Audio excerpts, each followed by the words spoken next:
முதலாம் உயிர்த்தெழுதலுக்கு பங்குள்ளவன் பாக்கியவானும் பரிசுத்தவானுமாயிருக்கிறான். இவர்கள் மேல் இரண்டாம் மரணத்திற்கு அதிகாரம் இல்லை. இவர்கள் தேவனுக்கும் கிறிஸ்துவுக்கும் முன்பாக ஆசாரியராயிருந்து அவரோடே கூட 1000 வருஷம் அரசாளுவார்கள்.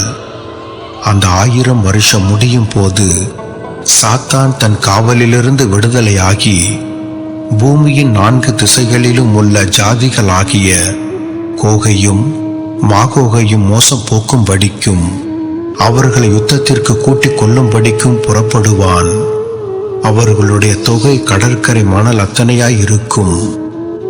அவர்கள் பூமியெங்கும் பரம்பி பரிசுத்தவான்களுடைய பாளையத்தையும் பிரியமான நகரத்தையும் வளைந்து கொண்டார்கள்.